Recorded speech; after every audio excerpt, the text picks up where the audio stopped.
presentamos la historia de una revolución, de un fenómeno que se extendió por el planeta con la rapidez del fuego. Es el relato de unos visionarios, de unos jóvenes rebeldes e ingeniosos hippies renegados.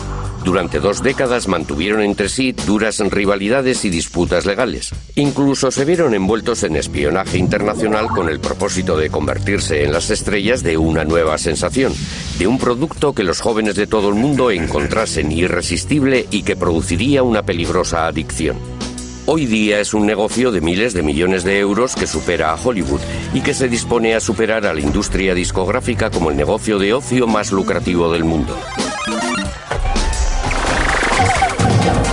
Historia de los videojuegos.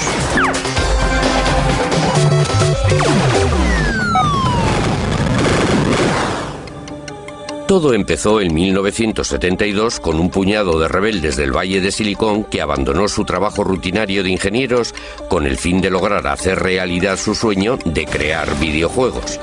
El fundador fue Nolan Bushnell, un joven de 28 años que se abrió camino con un capital de tan solo 500 euros.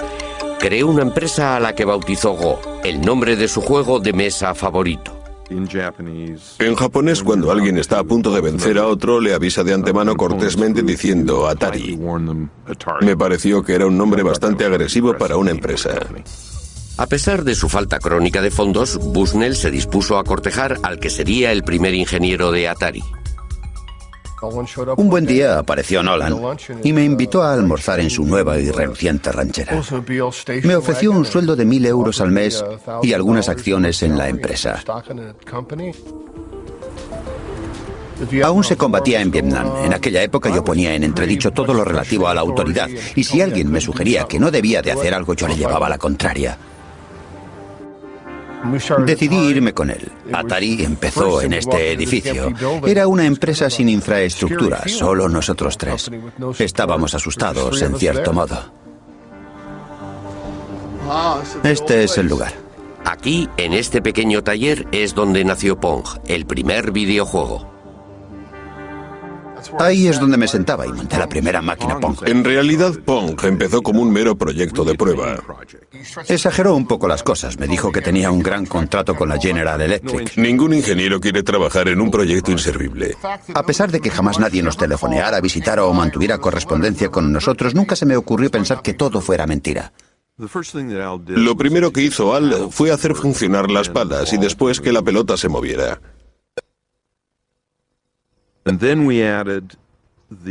El lugar donde la pelota golpeara la pala determinaría el ángulo de rebote.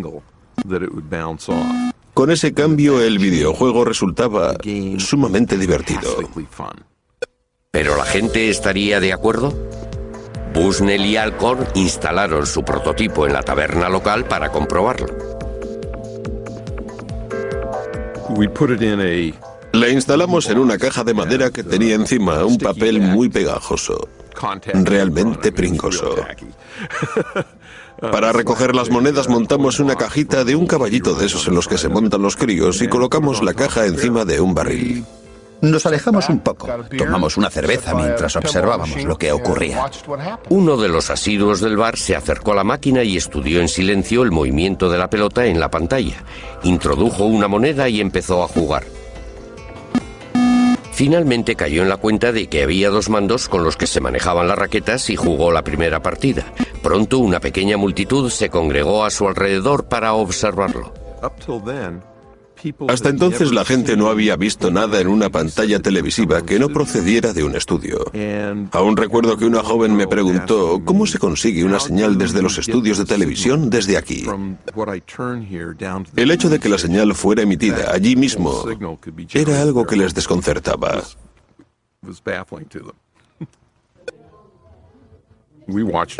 Estuvimos observando todo aquello y nos fuimos a casa. Al día siguiente nos llamaron para decirnos que la máquina se había roto. Abrimos la máquina y comprobamos que el problema era que la caja estaba tan llena de monedas que no cabía ni una más. Pensé, es un problema que fácilmente podremos solucionar. Cuando Nolan vio lo bien que funcionaba Pong, el dinero que estaba haciendo, se dijo, tengo una mina y lo que vamos a hacer es multiplicarla. Atari había empezado su andadura. Bushnell alquiló el local más barato que pudo encontrar, una pista de patinaje en desuso, y allí mismo montaron la primera fábrica. Cuando anuncié en la empresa que íbamos a montar 100 máquinas al día, todo el mundo me dijo: Nolan, estás loco de remate. Como no teníamos ni idea, acudimos a la oficina de empleo y contratamos a gente de la calle, entre la que había personas en libertad condicional y mala gente. Resultó un poco alarmante porque era un trabajo de aficionados. Entre las 6 semanas y los 2 meses estábamos ya montando 100 máquinas al día. La noticia se extendió y empezaron a diluviar encargos pidiendo Pongs, 10.000 solo para los Estados Unidos. Cogió al país por sorpresa. Teníamos solo 24 años. Acabábamos, como quien dice, de salir de la universidad y ya teníamos el mundo en nuestras manos. De una inversión inicial de 500 euros, Atari consiguió el primer millón. Poco tiempo después, lograron otro éxito mayor con la versión doméstica de Pong. Tuve la impresión de que el mercado doméstico podría ser potencialmente enorme. Un buen día Al se me acercó y dijo: creo que podemos meter todo esto en un chip y conseguir que sea tan barato que llegue a todos los hogares del país. Le contesté: adelante con ello. Este es uno de los primeros chips de Pong, siguiendo la lógica de las máquinas tragaperras y teniendo en cuenta que estos chips nos costaban solo 10 euros cada uno, podíamos fabricar un videojuego que podría venderse a 100 euros la unidad. Dar con alguien que vendiera el Pong doméstico representaba un reto mayor. No dimos con ninguna juguetería en todo el país dispuesta a comprárnoslos. Fue entonces cuando uno del equipo sugirió que deberíamos intentarlo con el departamento de deportes de los almacenes Sears. Sears nos encargó 150.000 unidades del Pong doméstico para las Navidades de 1975. Presentaba un diseño elegante con el fin de atraer tanto a los adultos como a los niños e incorporamos el logo de los telejuegos de Sears. Una vez más fue un éxito total para Atari. Sears puso en Pong todos sus recursos de marketing. En 1973 estaba ya a disposición del público lo último en aparatos caseros para videojuegos. Apareció un anuncio y se vendieron todas las existencias. Fue algo maravilloso. El éxito de Atari fue total. Lentos pero seguros, no dejamos de crear nuevos videojuegos. Bushnell volvió a centrarse en los salones recreativos. Estaba decidido a ir un paso por delante de sus competidores. Adoptamos la actitud clara de que íbamos a librar una guerra sin cuartel contra nuestros rivales.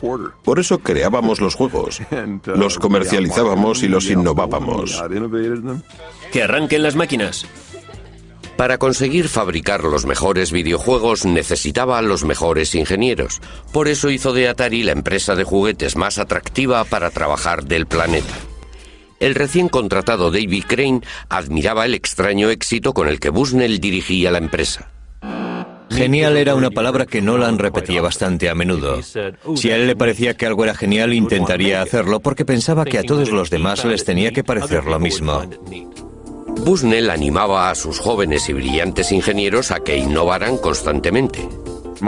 Mi actitud era que si uno cree de veras en algo, ha de intentar llevarlo a cabo como sea. El tesoro de Bushnell eran las ideas, y ninguna idea, por floja que pareciera, había que pasarla por alto. Todo el mundo debía presentar un par de ideas locas. Es lo que llamábamos abono. Se trataba de ideas que poco a poco íbamos cuajando. A veces las llevábamos a cabo. El flujo constante de tanta creatividad produjo una serie de videojuegos que tuvieron mucho éxito, logrando así que Atari ocupara el cenit del negocio de los videojuegos. Fue entonces cuando se les presentó un problema legal.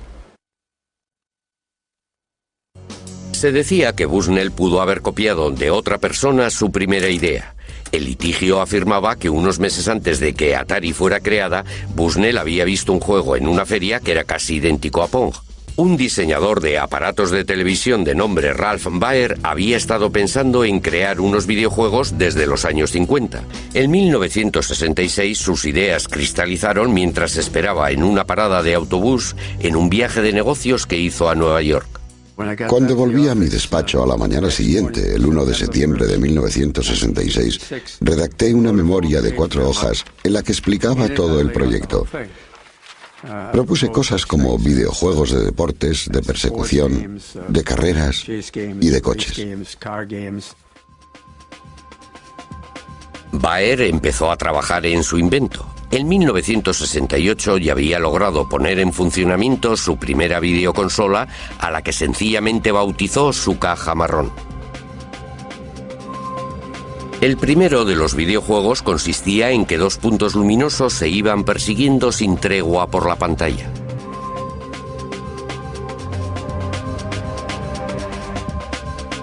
No tardó en aparecer un juego de ping-pong. Esto ocurría 4 años antes de que Bushnell y Alcor aparecieran con su Pong. Magnavox Television firmó un contrato con Baer y produjo una versión muy cuidada de la caja marrón. El Odyssey ofrecía 12 videojuegos diferentes. Cada juego tenía su color, que servía para hacer resaltar los gráficos que se iban superponiendo uno tras otro.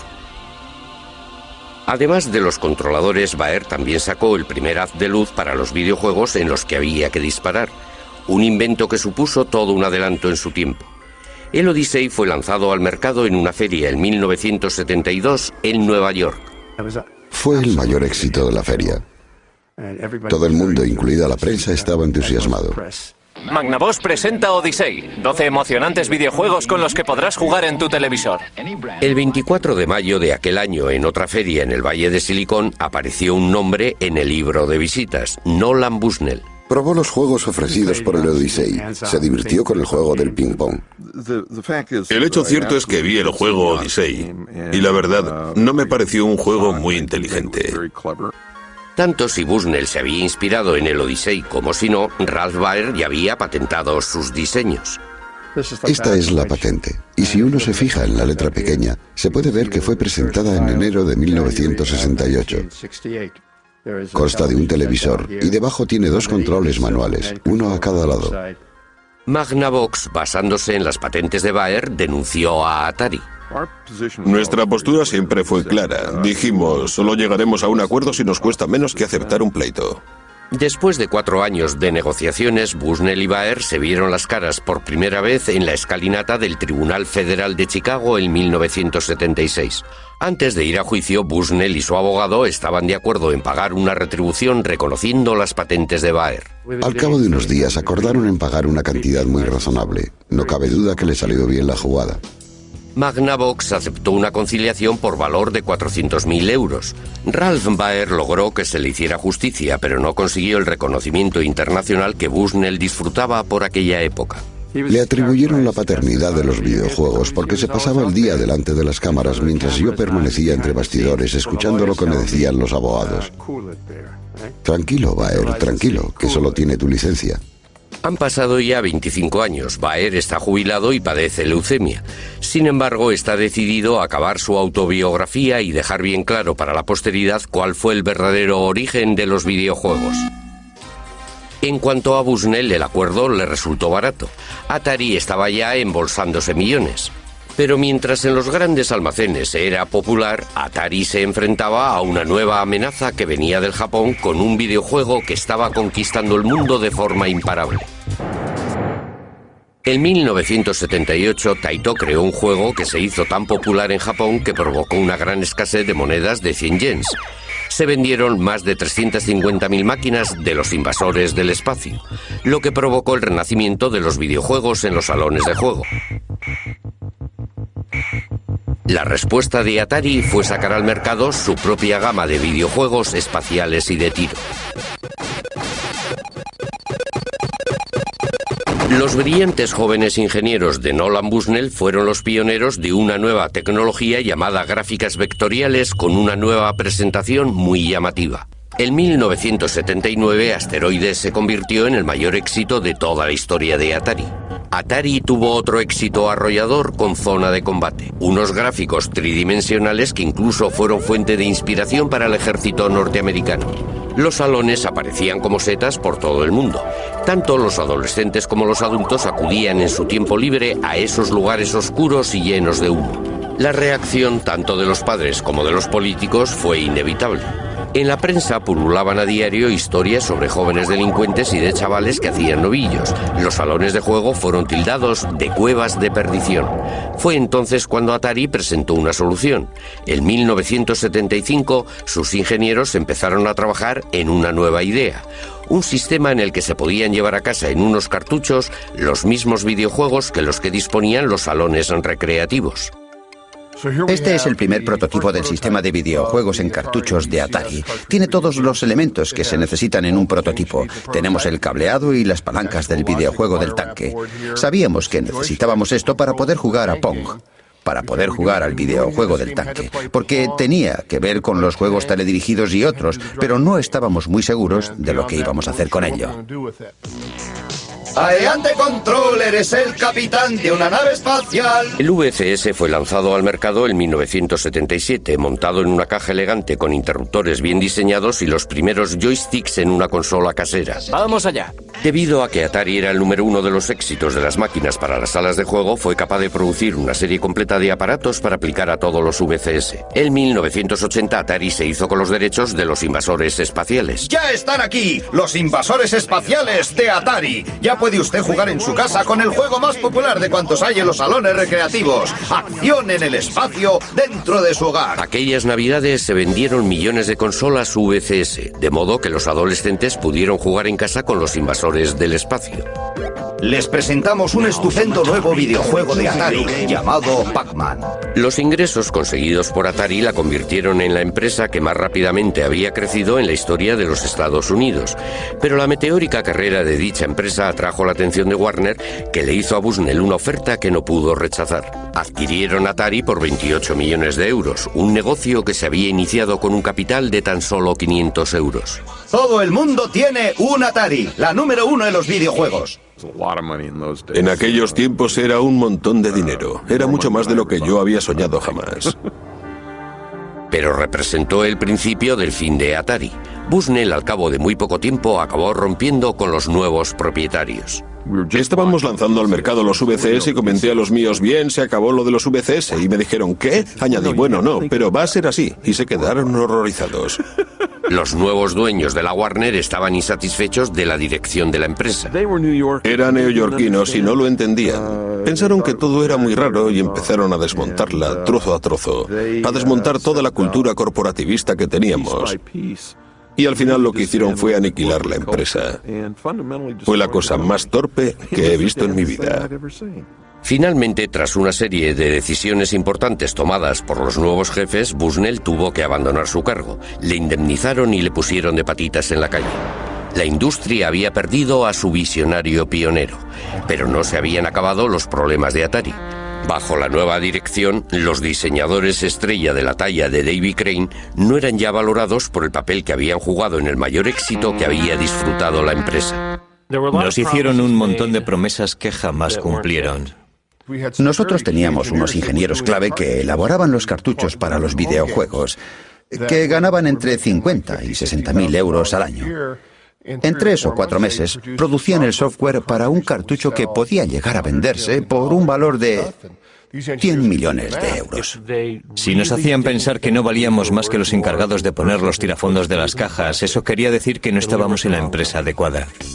Davy Crane y otros 3 diseñadores importantes abandonaron Atari y crearon su propia empresa, Activision. Tras 2 años de pleitos con Atari, se hicieron con los derechos para poder diseñar y producir sus propios videojuegos. El propio Crane diseñó el videojuego más exitoso de todos los tiempos, Pitfall. Todos los juegos que desarrollamos nosotros fueron grandes éxitos. Cuando Pitfall salió al mercado fue el mayor de todos los éxitos porque se vendieron muchos millones de unidades. Lo que en realidad estábamos desarrollando con Pitfall era el primer videojuego provisto de una consola. Activision volvió a encender la llama del espíritu creativo de la primera época de Atari, pero al mismo tiempo, sin quererlo, provocó un desastre. Fueron muchos los que se cegaron con el éxito de nuestro trabajo y desgraciadamente invadieron el mercado con productos que nadie quería comprar. Atari contribuyó a la pérdida de confianza en los videojuegos por parte del público, ya que había productos como el E.T. de muy baja calidad. Un videojuego de E.T., ¡guau! Muy pronto con ustedes. Millones de copias de E.T. acabaron en la basura. Deje que E.T. entre en su casa. El mercado de los juegos de ordenador se desmoronó y en 1983 la Warner anunció unas pérdidas de más de 250.000 euros, cayendo sus acciones en picado. Lamento haber vendido mi empresa a la Warner. Es la cosa más estúpida que he hecho en mi vida. En 1984 la Warner se deshizo de Atari y con ello fue declarada la muerte de los videojuegos norteamericanos. Pero en otros lugares, una nueva raza de diseñadores de tan solo 12 años que trabajaba en sus habitaciones estaba resucitando la industria que acabaría convirtiéndolos en adolescentes millonarios. A principios de los 80, unos adolescentes británicos montaron una revolución en sus cuartos, en las aulas y en los patios de los colegios. Eran los alumnos más raros de la escuela. Unos genios de la ciencia que eran buenísimos en matemáticas pero con pocos amigos, y que sin embargo se iban a convertir en millonarios. Sí, empezó como afición y se convirtió en una obsesión, y luego en una carrera. Los gemelos Philip y Andrew Oliver eran unos típicos adolescentes británicos. Sus padres no permitían que hubiera una videoconsola en casa. Sin embargo, pensaban que un ordenador sí que era algo educativo. Muy oportunamente apareció en el mercado toda una serie de ordenadores personales baratos como el Spectrum ZX y el Commodore 64. Miles de progenitores británicos los adquirieron para sus hijos con la idea de que les ayudasen a hacer los deberes, pero los chicos tenían otras ideas. Sin que nadie les echara una mano, descubrieron que eran capaces de crear sus propios videojuegos como los que había en las salas de juego e incluso mejores. Nos fijamos en las salas recreativas. El problema en dichos sitios era que los chicos tenían que meter monedas cada pocos minutos para divertirse, mientras que con los videojuegos podían pasarse jugando toda la tarde. Los gemelos Oliver fueron autodidactas y partiendo de cero aprendieron a programar videojuegos. En 1982, con tan solo 13 años, presentaron su primer videojuego a una revista especializada que publicó su trabajo. El trabajo había sido bautizado Roadrunner. Fue estupendo acudir a la escuela y decir a nuestros colegas, mirad, es nuestro trabajo. Fue estupendo poder jugar con los demás muchachos. Eran unos bloques pintados con un solo color. Corrían por la pantalla y el camión se movía por la pantalla. Solíamos retarnos, a ver cuánto puedes aguantar. El camino se iba estrechando más y más, y con muchas más curvas, y todo ello al azar. Finalmente te sacaba del juego. La revista les pagó 75 euros, una bonita suma de dinero de bolsillo para unos adolescentes de 13 años. Luego se presentó la oportunidad de aparecer en la televisión. Se presentaron a un concurso televisivo en el que competían chicos de su edad. Elaboramos un videojuego, lo enviamos y ganamos el primer premio. Salimos en la tele, fue estupendo. Más tarde nos comentaron que habíamos sido los únicos que habíamos enviado un proyecto. En realidad no querían que preparáramos un videojuego, solo querían un diseño sobre papel. Habíamos creado un videojuego. Les llovieron ofertas para comprar sus juegos y la afición de los gemelos se convirtió en una pequeña industria. Preparamos toda una serie de Esos juegos. fueron los primeros. Este es el asesino P y la cueva P. Hubo muchas noches que las pasamos trabajando y al día siguiente íbamos a la escuela como si nada. Teníamos que interrumpir el proyecto que estábamos elaborando con todas las flechas y peñascos. Íbamos a rematarlo y... Teníamos que irnos a la cama y nos despertábamos con nuevas ideas para el juego. No hacíamos más que trabajar. Sospechábamos que llevábamos mucho tiempo trabajando cuando los pajarillos empezaban a piar en la ventana y comenzaba a amanecer. Y oíamos al lechero. Sí. Las revistas distribuyeron sus juegos por todo el país, pero los gemelos consiguieron muy poco dinero. Cuando cumplieron los 18 años, los padres pensaron que había llegado la hora de que fueran a la universidad y de que consiguieran un trabajo serio. Pero uno de sus profesores persuadió a los padres para que les concedieran un año con el fin de que su afición se transformara en negocio. Unas semanas más tarde todo cambió cuando conocieron a los hermanos Darling. Richard y David también habían estado creando sus propios juegos desde los 11 y los 12 años, pero estaban insatisfechos con las cantidades que las empresas estaban ofertando a los jóvenes diseñadores. Por esa razón empezaron a vender sus juegos por correo, creando su propia empresa en una habitación de la casa. Duplicaban los juegos en una cassette, imprimían sus trabajos y llegaron a vender 1 millón de copias. Con tan solo 17 y 18 años montaron su empresa llamada Codemaster. Fue en su primera comparecencia en una feria con 18 años cuando conocieron a los gemelos Oliver. Vinieron los gemelos Oliver a nuestro stand y nos presentaron una demo con uno de sus juegos que habían preparado de antemano. No paraban de decir, sí, un juego así, os daremos 15.000 euros. Estábamos Alucinados. Alguna vez han comentado que se quedaron boquiabiertos, que se quedaron profundamente emocionados, pero lo debieron ocultar muy bien. Nos faltó tiempo para volver a casa. No pudimos conciliar el sueño. En menos de un mes creamos Super Robin Hood, que llegó a ser el número 1 en ventas. Para Navidades ya habíamos vendido más de 100.000 unidades y ganamos 15.000 euros. Era increíble. En cuanto empezamos a vender, ya no pudimos parar. Fue la colaboración más exitosa en la historia de los juegos para ordenador. Calculamos que el 50% de los juegos de Codemaster fueron creados por nosotros. Los gemelos Oliver también estaban trabajando en un proyecto secreto. Querían inventar algo totalmente nuevo, un juego centrado en un personaje animado. Dicho personaje no fue otro que Dizzy. Queríamos presentar un mundo de fantasía. Tuve la idea de que la cara del personaje tenía que ser tan grande como fuera posible, para darle un toque de personalidad. En Codemasters recibieron montones de cartas de fans que hacían toda clase de preguntas. Cada vez que íbamos nos decían que teníamos más correo de nuestros fans. Dizzy fue un éxito internacional, fue el más vendido en todo el mundo.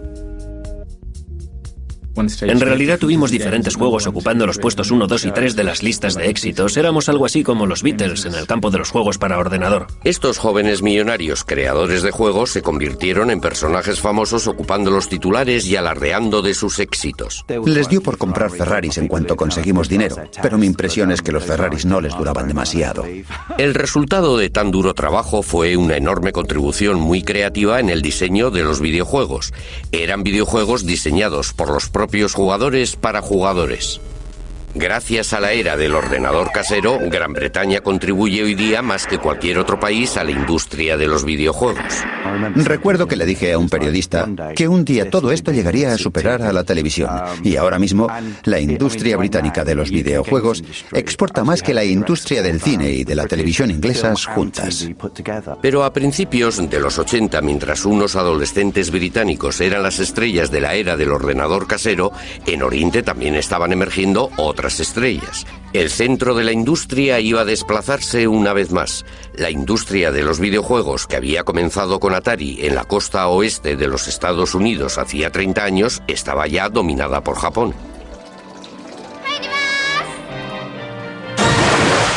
Los videojuegos casi se han convertido en algo sinónimo con Japón.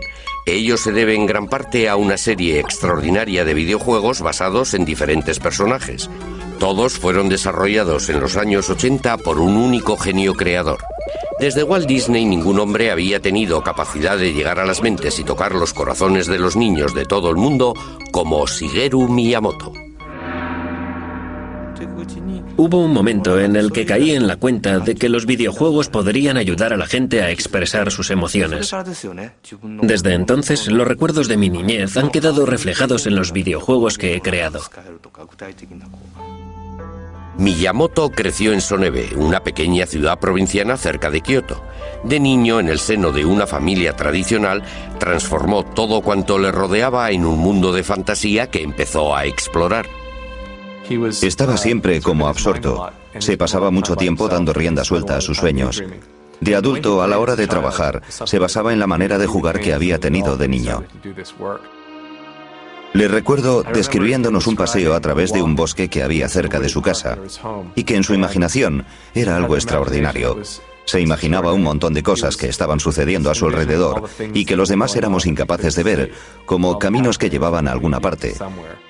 Miraba hacia arriba y no solo veía un trozo de cielo azul, sino que allí veía una trampilla secreta que le conducía a un nuevo mundo.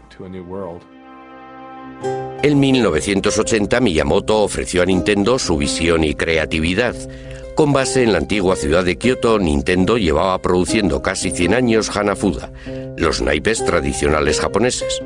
Pero cuando su presidente Hiroshi Yamauchi se enteró del éxito de los videojuegos, como por ejemplo el de los invasores del espacio, transformó la empresa en una productora de juegos para ordenador.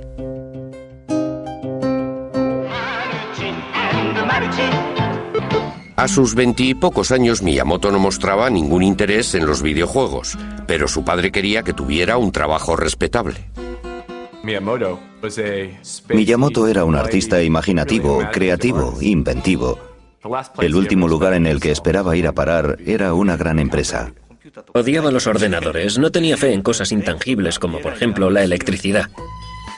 El siguiente golpe de suerte fue un aviso de crisis proveniente de Norteamérica. Nintendo había establecido un pequeño cuartel general en Seattle. La época de los salones recreativos estaba en su punto álgido, con Atari a la cabeza, y Nintendo quería un trozo del pastel. La rama norteamericana de Nintendo había encargado 2000 unidades de un juego muy exitoso en Japón llamado Raiders Cop, pero en Norteamérica fue un desastre. Le solicitaron a la oficina principal en Kioto que creara algo que lo reemplazara. Como no disponían de un diseñador, tomaron la decisión de dar al empleado más novato su gran oportunidad. Miyamoto se quedó totalmente desconcertado y agobiado ante tal idea. Empezó a investigar. Acudió a los salones recreativos para poder ver y observar a los adolescentes que se divertían con aquellos videojuegos e intentó entender de qué se trataba. Empezó a forjar su idea y a considerarlos como si fueran películas. ¿Por qué no iban a poder contar una historia? Miyamoto creó una historia sencilla y unos personajes llenos de color en el juego que acababa de inventar. Permítame que le muestre el primer boceto que preparé para Donkey Kong. El gorila se escapa de la jaula, atrapa a la chica y se fuga con ella. Un hombre con un martillo en la mano le persigue esquivando todos esos barriles. Al final aparece un agujero en el suelo. El gorila cae dentro de él y se mata. Con el fin de dar vida a sus personajes, Miyamoto tuvo que trabajar con las limitaciones que le imponía la tecnología de la época. De repente surgió un problema. ¿Qué pelo tenía el personaje? El asunto es que él se estaba cayendo. En un videojuego, el pelo presentaba una dificultad que los diseñadores de la época no podían resolver. Es decir, por la inercia de la caída, el pelo tenía que aparecer con las puntas hacia arriba. Miyamoto resolvió el problema poniéndole una pequeña gorra. Dándole un toque final, Miyamoto compuso la música para el videojuego que fue enviado a Seattle. Quedaba por ver si Donkey Kong iba a tener más éxito que el fracaso que había supuesto Raiders Cop, al que debía sustituir.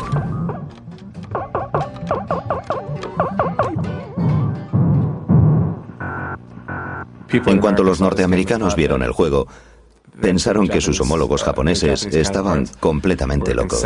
Temiéndose lo peor, el equipo norteamericano de Nintendo tomó la decisión de poner a prueba el juego en un bar, exactamente igual que lo había hecho Atari una década antes. Al día siguiente, volvieron a la taberna Spot.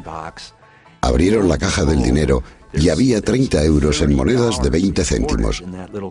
Estaba casi a rebosar. Eso quería decir que la máquina había estado funcionando sin parar todo el tiempo que el bar había permanecido abierto, desde la mañana hasta la noche. Comentaron: vaya, qué aberración es esta. Es toda la investigación de mercado que necesitamos. Adelante con ello. Solo en el primer año el juego recaudó 100 millones de euros. Donkey Kong se convirtió en una estrella internacional gracias a una serie de videojuegos de mucho éxito. El primer compañero de Donkey Kong, Jumpman, llegó a tener incluso más fama y fortuna. En 1985, Nintendo anunció el lanzamiento de una nueva consola doméstica pensada para el mercado estadounidense. El sistema de entretenimiento Nintendo, o NES, sus siglas en inglés. Tras el colapso de la industria norteamericana de los videojuegos, muchos expertos pensaron que se habían vuelto locos, pero Nintendo contaba con un arma secreta. Con su nueva creación, Miyamoto consiguió que los videojuegos adquirieran otro nivel. Jumpman se reencarnó en un fontanero italiano de nombre Mario. Mario se convirtió en una atracción universal. Mario es capaz de hacer unos ejercicios físicos extraordinarios, como dar grandes saltos, pero no es un superhéroe. Se hunde en el agua y se hace daño si cae de las alturas.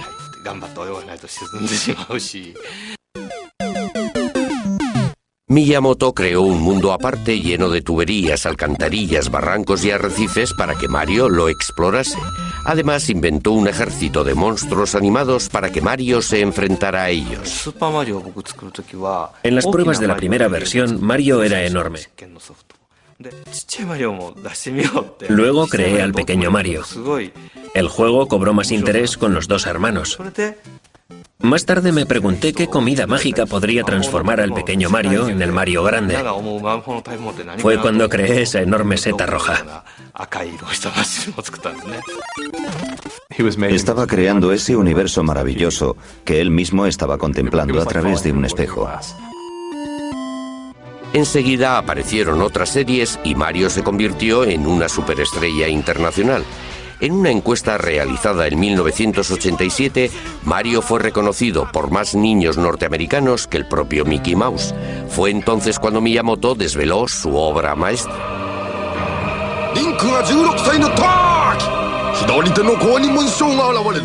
Nintendo sacó el primero de una serie de juegos que han sido reconocidos por todos como los mejores de la historia. La serie Zelda. La leyenda de Zelda se movía a través de todas las formas y niveles. Ofrecía a los jugadores un enorme mundo mágico por el que podían vagar y explorar libremente. La historia se inicia con un niño que está en medio de un campo. Carece de espada y escudo. El jugador empieza poniendo nombre al niño, pero no tiene ni idea de qué ha de hacer a continuación. Anda vagando por el campo buscando algo que hacer. En aquellos tiempos fue una idea muy atrevida. Zelda estaba inspirada en la infancia de Miyamoto cuando andaba y vagaba por los campos del entorno de su casa. Subía a los montes atravesando bosques y espacios rocosos. Finalmente llegaba a un gran lago. Era sorprendente encontrar aquel lago, allí en las alturas. Parecía un mar enorme. Esa imagen ha sido muy utilizada en Zelda. Incorporé muchas cosas que había que ir descubriendo en Zelda. Eran detalles que pretendían ayudar a que el héroe dejara de ser niño y se convirtiera en todo un adulto. Mientras el niño va creciendo, el jugador piensa: yo solía asustarme con esto, pero ahora ya soy fuerte. Ese es el juego que yo estaba empeñado en crear. La leyenda de Zelda duraba más de 100 horas en las que los jugadores de todo el mundo se quedaban perplejos, fascinados. Fue todo un fenómeno que rompió todos los esquemas y estableció las bases de un género que desde entonces ha dominado el diseño de los videojuegos. A finales de los años 80, Nintendo vendió más de 30 millones de consolas NES, cientos de millones de videojuegos que supusieron una cuota del 80% de todo el mercado. Nintendo se convirtió en el amo absoluto de la industria de los videojuegos. Lo iba a demostrar al presentar un sistema de videojuegos radicalmente distinto que resultaría atractivo tanto para los niños como para las niñas e incluso para los adultos. Todo cuanto necesitaba era lanzar al mercado el juego perfecto, pero para conseguirlo tendría que disputarlo y arrebatarlo de las poderosas garras del KGB ruso. A finales de los 80 se forjó la amistad entre dos diseñadores que estaban tras el telón de acero. Una amistad que haría a uno muy famoso y al otro muy rico, y que consiguió que el videojuego Boy de Nintendo se convirtiera en una de las máquinas con más éxito de la historia. La clave de dicha amistad estuvo en un videojuego llamado Tetris. En 1988, Henk Rogers, un diseñador de origen holandés, estaba de viaje intentando importar al Japón nuevos videojuegos. La primera vez que vi Tetris fue en una feria de bienes de consumo electrónicos en Las Vegas en 1988. Hice lo que solía hacer, me daba una vuelta por las ferias y escogía los videojuegos que me gustaban para llevármelos a Japón. En eso consistía mi trabajo. Jugaba con ellos.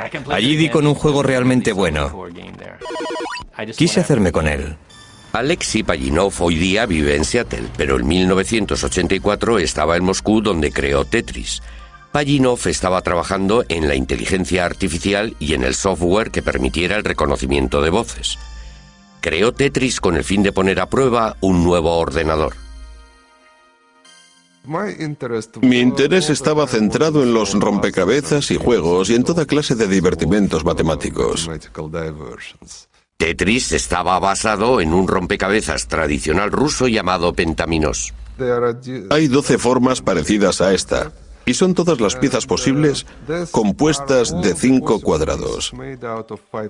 La versión de Pentaminos de Pajitnov contenía piezas compuestas de solo 4 cuadrados en vez de 5.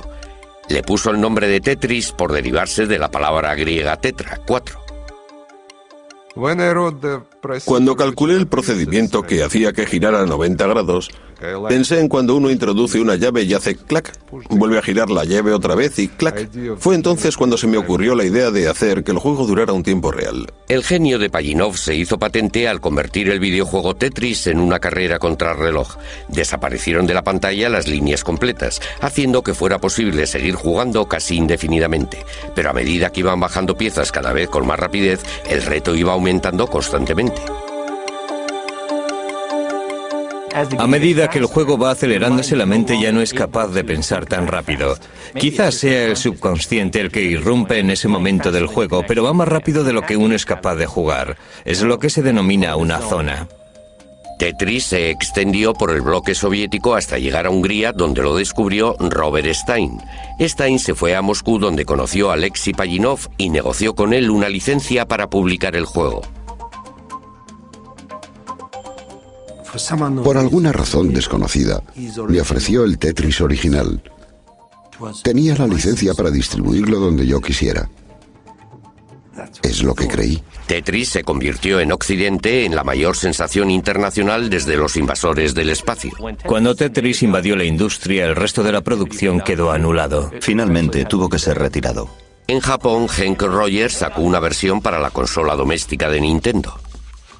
Sacamos este Tetris en las Navidades de 1988. Acabamos vendiendo 3 millones.